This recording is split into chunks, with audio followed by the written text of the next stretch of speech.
टेके टेके एक स्कूली लड़की के भूत के बारे में एक जापानी अर्बन लेजेंड है, जिसके बारे में कहा जाता है कि वो एक रेलवे लाइन पर गिर गई थी, जहां ट्रेन से उसका शरीर आधा कट गया था। वो एक ओनरियो या प्रतिशोधी आत्मा है जो रात में शहरी इलाकों और रेलवे स्टेशनों के आसपास छिपी रहती है। चूंकि अब उसके शरीर का निचला हिस्सा नहीं है, वह अपने हाथों के बल चलती है, अपने ऊपरी धड़ को खींचती है और खरोंचने या टेके टेके जैसी आवाज निकालती है, जो या तो उसकी कोहनियों से या उसके दो भागों में बंटे शरीर के सिरे से जमीन को खरोंचने से उत्पन्न होती है। यदि उसका सामना किसी व्यक्ति से होता है तो वह उनका पीछा करेगी और उनके धड़ को आधा काट देगी, उन्हें इस तरह से मार डालेगी कि वो उसकी खुद की विकृति की नकल करे। कहानी के सामान्य तत्वों में शामिल है कि टेके टेके एक युवा महिला या स्कूली छात्रा का तामसिक भूत या आत्मा, जिसे ओनरियो भी कहा जाता है जो उत्तरी जापान में एक रेलवे लाइन पर गिर गई थी, जिसके परिणाम स्वरूप ट्रेन से उसका आधा हिस्सा कट गया था।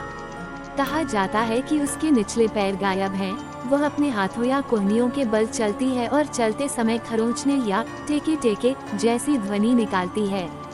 यदि कोई व्यक्ति रात में टेके टेके का सामना करता है तो वह उनका पीछा करेगी और उनके शरीर को आधे में काट देगी, अपनी मृत्यु और विकृति की नकल करते हुए। कहानी का एक संस्करण काशिमा रिको नामक एक युवा महिला से संबंधित है।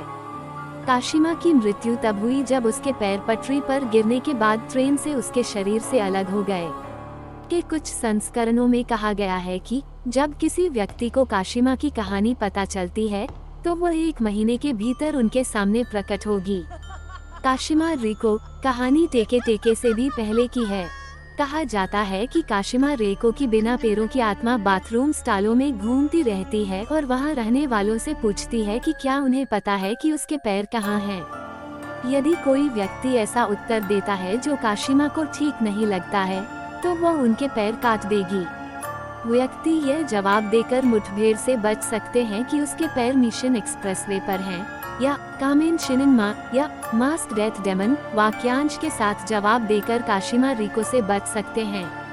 अगर आपको ये कहानी पसंद आई हो तो लाइक, शेयर और सब्सक्राइब करें।